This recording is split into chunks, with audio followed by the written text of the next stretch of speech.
Our book today is called No Roses for Harry, and it's about our funny friend, Harry the dirty dog. I wonder what's in the box. Harry was a white dog with black spots. On his birthday, he got a present from Grandma. It was a woolen sweater with roses on it. Harry didn't like it the moment he saw it. He didn't like roses. When he tried it on, he felt cozy and snug, but he still didn't like the roses. He thought it was the silliest sweater he had ever seen. The next day, when Harry went downtown with the children, he wore his new sweater. When people saw it, they laughed. When dogs saw it, they barked. Harry made up his mind then and there to lose Grandma's present. When the children went into a big store to shop, the children took off his sweater and let him carry it. This is just what Harry wanted. First, he tried to lose it in the pet department. But a man found it and gave it back. Then he tried to lose it in the grocery department. But a lady found it and gave it back. He tried to lose it in the flower department. But a little boy found it and gave it back.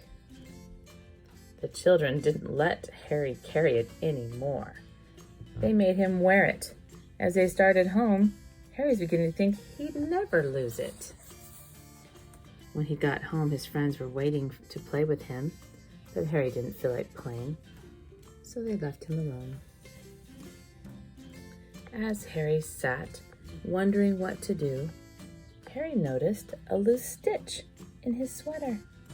He pulled at the wool just a little at first, then a bit more, and a little bit more. Harry didn't know it, but a bird was watching.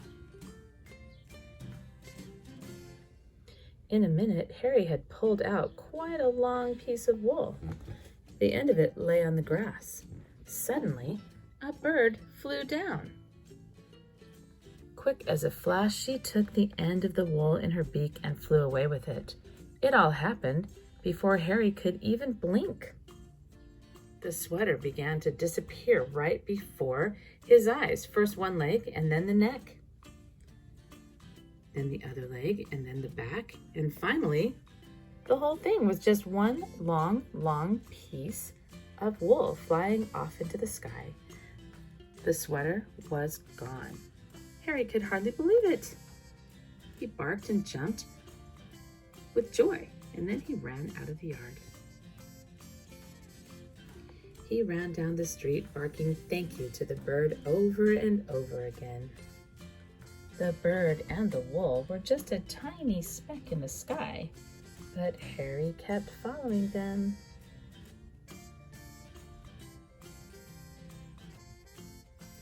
He came home thirsty and tired, and was having a drink in the kitchen when the children ran in. "We got a letter from Grandma," one of them said. "She's coming to visit us," shouted the other. Harry thought of his sweater, and his tail dropped. Before Grandma came, the family looked everywhere for the sweater.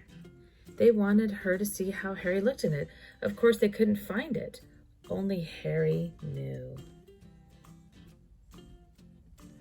When Grandma arrived, Harry ran to her with his leash. Then he sat up and begged. "All right, Harry," said Grandma. "After I've had my lunch and nap, we'll go for a walk." That afternoon, Harry and Grandma and the children started off on their walk.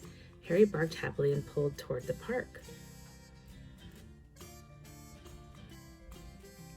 When they got to the park, Harry pulled harder.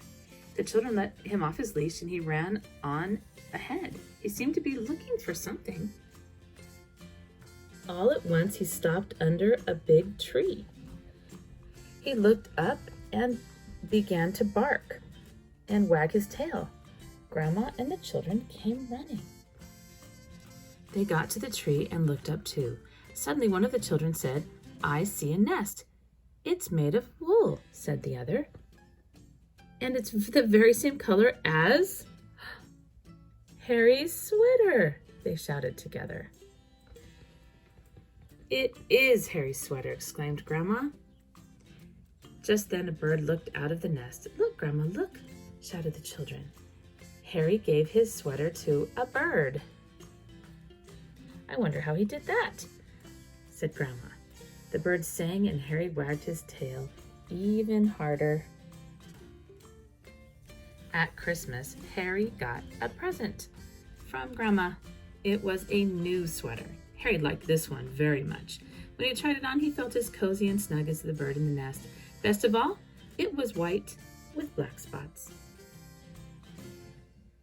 The end.